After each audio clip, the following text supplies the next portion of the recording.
Hola a todos.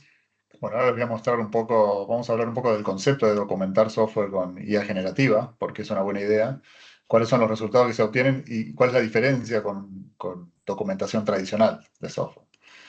Así que vamos a ir con una presentación.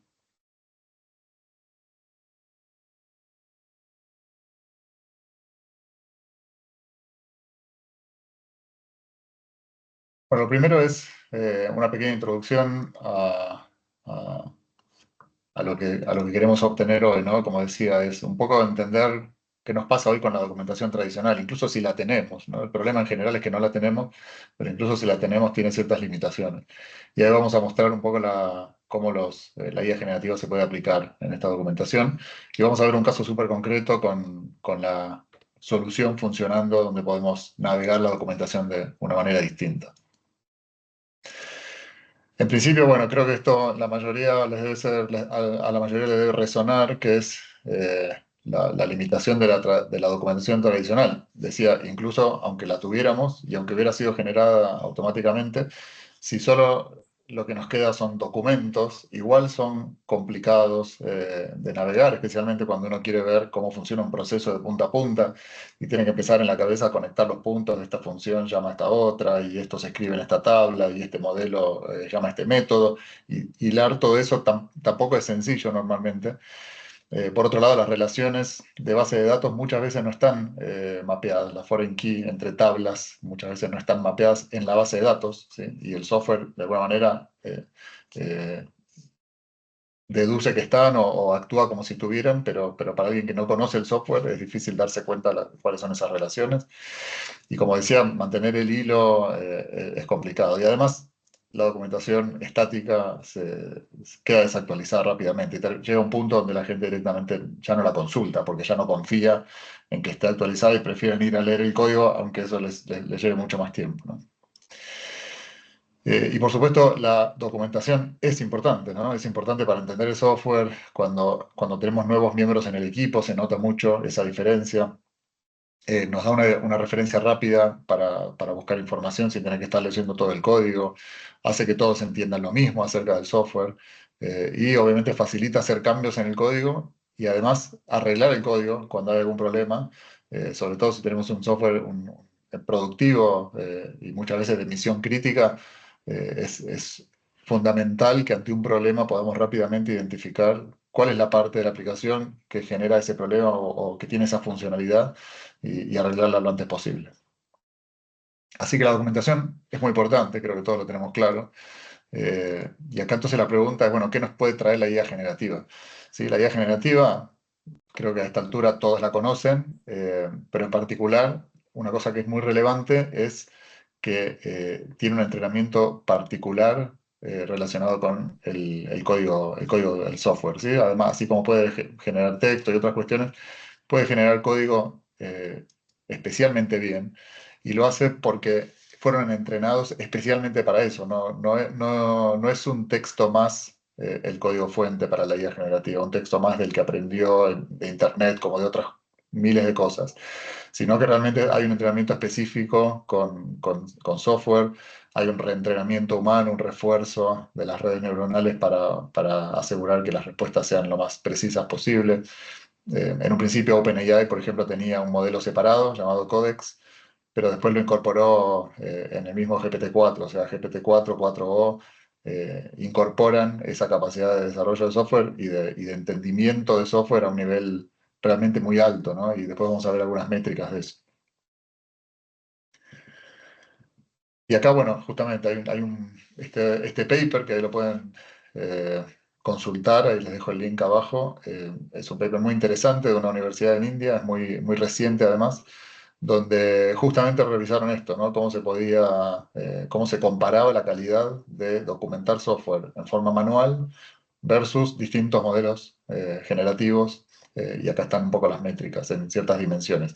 Y lo que vieron era, bueno, qué tan completa era la documentación, qué tan precisa, fácil de entender, etcétera. Y la compararon contra la documentación original. Ahí donde dice original, la primera columna es este software o estos software que ellos usaron para hacer las medidas. era software que sí estaba documentado y tenía buena documentación, de hecho. Pero claro, cuando compararon los resultados con la documentación generada por IA generativa, se dieron cuenta que en general era tan buena o mejor la generada que la que había hecha por las personas. Así que en este caso, por ejemplo, vemos la accuracy, ¿no? Qué tan precisa fue la documentación. Y vemos que está a la par, ChatGPT 4 está acá, ChatGPT al lado, están a la par de la documentación original. En caso de completitud, GPT-4 devolvió la documentación más completa, ¿no? Ese es un problema que tenemos. La documentación puede ser buena, pero generalmente no está completa. Acá tenemos un par de métricas más. Qué tan entendibles fueron los documentos generados y vemos que GPT-4 otra vez está incluso por encima de la documentación manual. ¿Por qué? Porque obviamente va a ser todo lo minucioso que le pidamos que sea, ¿no? A diferencia de nosotros las personas que por ahí nos cansamos o nos cuesta ponernos en el lugar de la persona que va a leer la documentación después, acá GPT-4 va a poner todo lo que le digamos, toda su energía y detalle para que salga perfecto. Eh, y lo mismo pasa con la readability, ¿no? Qué tan legible es el código presentado, ¿no? Así que muy en línea con esta otra, es al final qué tan bueno y qué tan útil y qué tan fácil de entender es ese código que sale, ¿no? Así que lo que vemos acá es que realmente es una buena idea. Es una buena idea usar IA generativa porque los resultados son iguales o mejores que los que podemos tener documentando a mano y por supuesto con mucha más velocidad y menor costo.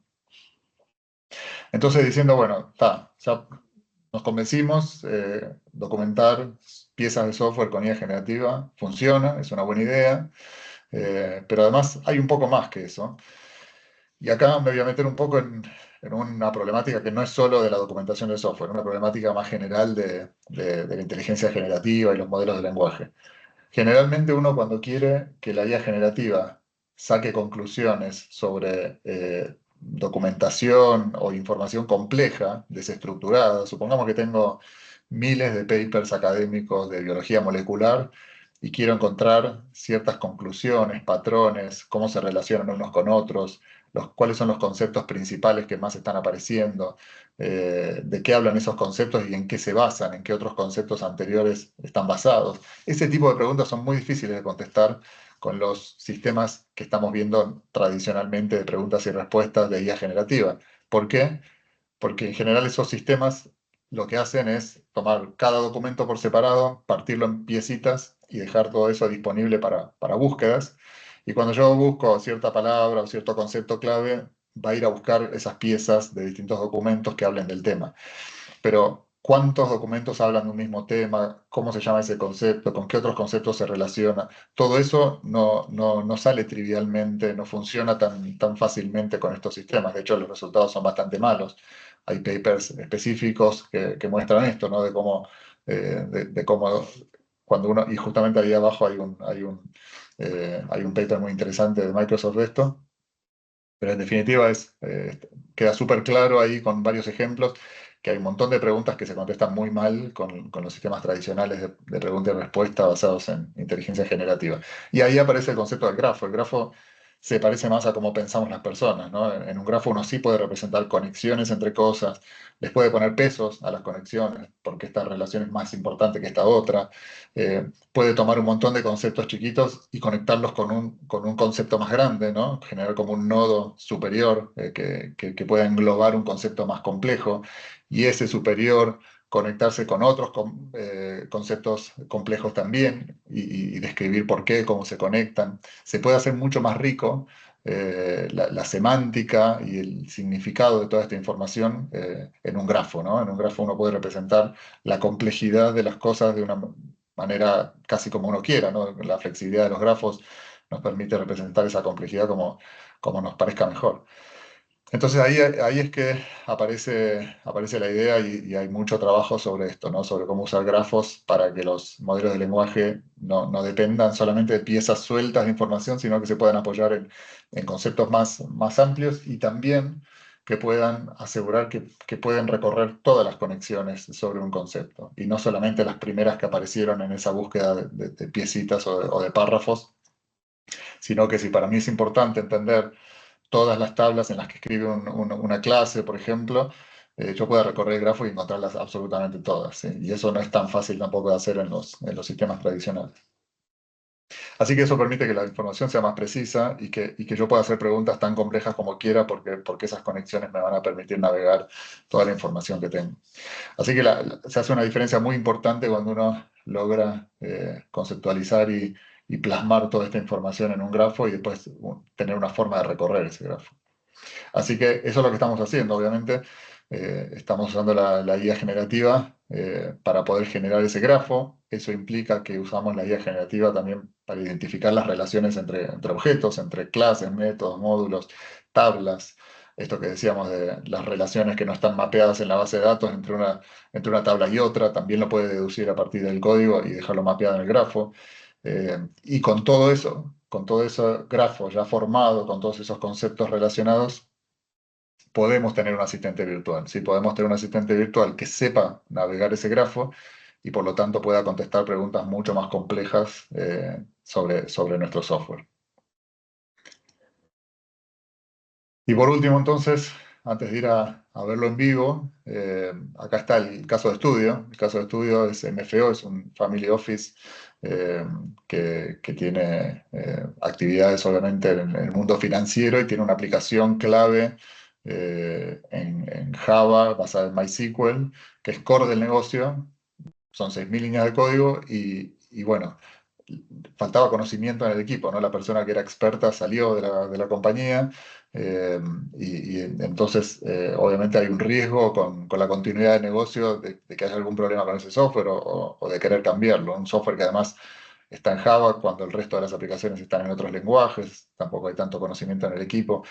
La base de datos no tenía los mapeos de integridad referencial, de claves foráneas, así que un escenario bastante típico en las empresas. Y lo que hicimos fue, con el software, descomponer la aplicación en sus componentes, ¿sí? Paquetes, clases, métodos, etcétera. Mapearlos, mapear todas esas relaciones, mapear también las relaciones de clave foránea en la base de datos, describir también los campos de la base de datos, las tablas, todo. Y todo este proyecto duró 7 semanas, donde una buena parte es justamente el setup del lenguaje en sí, es decir, bueno, esto es Java, ok, cómo se parte los módulos, las clases, etcétera, de Java para poner en el grafo. Después, si hay otro lenguaje, hay que hacer ese trabajo inicial, a menos que sea un lenguaje que ya tenemos, y lo mismo con la base de datos, ¿no? Hoy la aplicación funciona con Java y con MySQL, pero ante un lenguaje nuevo hay que hacer esa adaptación de cómo partir las piezas, sobre todo. Y los entregables fueron de dos tipos. Documentación tradicional en PDF, que ahora les voy a mostrar, y archivos Excel también con tablas y relaciones y otras cuestiones. Pero además entregamos el grafo, y para entregar el grafo lo que hicimos fue armar una base de datos de grafos sobre Neo4j, que es open source, y instalamos o sea, la base de datos adentro de un Docker para que la gente de MFO directamente pudiera abrir el Docker y tener instalado ya el servidor de base de datos navegable con toda la información dentro, ¿sí? Eh, y además les dimos una base de datos vacía, que es el mismo esquema que tienen ellos, sin los datos obviamente, porque son privados, pero que tiene sí mapeadas las relaciones y sí descritos los campos y las tablas. Entonces sirve como documentación. Tiene el mismo formato, pero está todo documentado y mapeado para que se pueda entender mejor. Así que esos son los entregables. Dicho esto, entonces vamos a ir a verlos un poco más en vivo. Eh, Primero les voy a mostrar el documento tradicional, como les decía, PDF. Acá van a estar todas las clases, los métodos, etcétera. Este es un documento con muchas páginas, digamos, donde están todos los elementos de cada una de las clases, de los paquetes, etcétera. Y en particular, bueno, ahí estaba viendo justo un método en particular que ahora les voy a mostrar después en el grafo. Pero el método está escrito como en software, en documentación tradicional, sus parámetros de entrada, la lógica, ¿sí? ¿Qué es lo que hace? Con un pseudocódigo. Acá está el pseudocódigo también.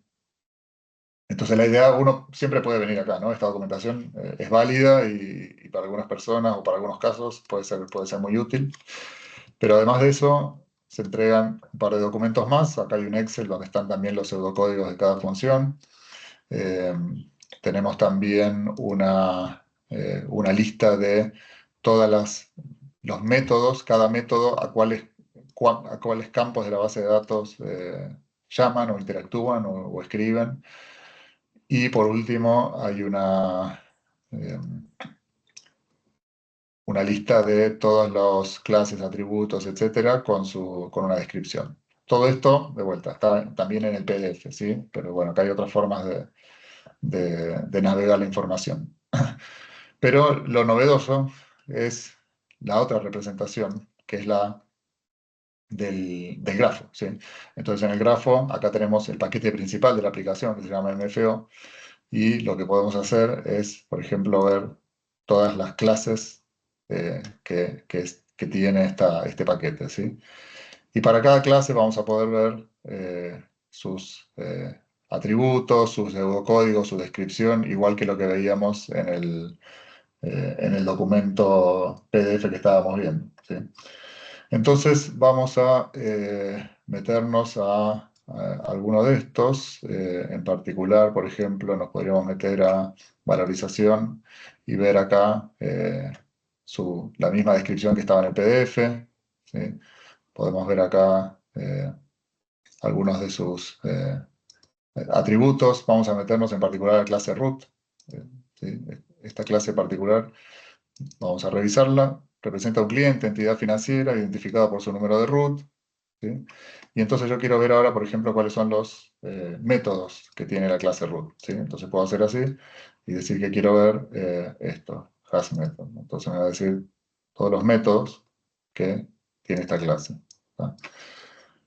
Y ahí, bueno, yo puedo empezar a leer cuáles son, me puedo meter en cualquiera de ellos. Entonces me voy a meter, por ejemplo, en este, en calcula all cuotas. Dice, calcula las cuotas diarias para todas las clases del activo del root.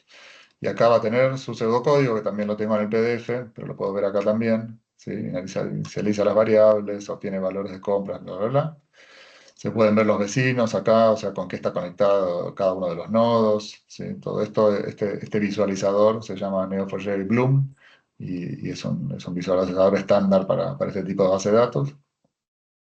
Pero además lo interesante con esto es que yo podría decir, bueno, a ver, quiero saber quiénes llaman a este método, ¿sí? Quiénes llaman a este método, quién lo usa, porque lo quiero tocar y quiero ver, asegurarme de que no voy a romper nada. Y me doy cuenta que el que lo usa es Process Single Day, ¿no? Y que ahí me dice un poco lo que hace. Y después puedo decir, bueno, a ver, me gustaría saber de qué clase es este método y voy a ver que es de la clase alias. Entonces ya empiezo a tener una figura un poco más clara de que ok, la clase root tiene este método, que a su vez, perdón, este método, calcular cuotas, que a su vez es usado por process single day de la clase alias. Y hasta acá a lo mejor yo podría seguir navegando y tratando de entender un poco más estas cosas, pero como decía antes, la gracia de esto no es solo poder navegar visualmente el grafo, sino poder usar el asistente virtual para hacer preguntas un poco más complejas, ¿no? Entonces yo, ahora que ya tengo una idea mejor de esto, puedo venir acá a nuestro asistente virtual y hacer alguna pregunta, como por ejemplo, ¿qué hace el processing, vamos a poner así, processing day de la clase alias? No entiendo para qué usa a calcula all cuotas, ¿sí? Acá lo que está haciendo el asistente es navegar el grafo, ¿sí? Buscar las relaciones, buscar qué hace cada uno de los componentes y preparar una respuesta eh, exacta de la pregunta que estoy haciendo, ¿sí? Así que acá vamos a darle unos segundos, que son mucho menos de lo que tardaría yo, por lo menos si quisiera leer todo esto, y la respuesta viene de este tipo, ¿no? Me dice, bueno, yo pregunté qué hace el proceso, el método Process Single Day, y acá me dice que procesa las operaciones y eventos financieros de un día específico para un conjunto de routes. Acá va paso a paso diciendo todo lo que hace, ¿sí? Reinicia las compras, copia la caja, bla, bla, bla. Formato muy entendible y amigable. Y finalmente, cuando yo le había dicho, bueno, pero ¿cómo se relaciona con calcula all cuotas? Y ahí acá me pone, este último calcula las cuotas de un root específico y el método process single date llama a calculador cuotas para cada root para que se calculen las cuotas y eventos de ese día. ¿Está? Y acá yo podría seguir, por ejemplo, decir, bueno, ¿y cómo se calcula? ¿No? Cómo es ese cálculo? ¿Sí? Y esto se convierte en una conversación. ¿Sí? Esa misma conversación podría tener yo con ese experto que dejó la compañía y que tiene este software en su cabeza de memoria porque hace 20 años que trabaja con él. Bueno, esa misma charla la vamos a tener acá con el asistente y vamos a poder hacer preguntas de esa índole, ¿no? De procesos, de qué hace cada cosa, de dónde modificar, etcétera, ¿no? Entonces acá me va a explicar el cálculo. Me dice, se encarga de calcular y lo hace de las siguientes formas, y ahí está toda la lógica de cálculo que usa. ¿Sí? Y finalmente dice, realiza los cálculos necesarios considerando valores de compras, ventas y caja y los factores de conversión. Bien, entonces, esto es lo que queríamos mostrarles básicamente como herramienta. Este es el entregable final. Como decía, la base de datos esta se entrega en un Docker, los documentos también. Esto otro, que es el asistente virtual, ya se contrata como servicio porque requiere una infraestructura en la nube y un mantenimiento, actualizarlo cuando cambian los modelos y algunas cuestiones más, pero es también un opcional que puede ser parte del servicio. Bueno, muchas gracias. Espero que les haya quedado claro y cualquier consulta estamos acá a disposición.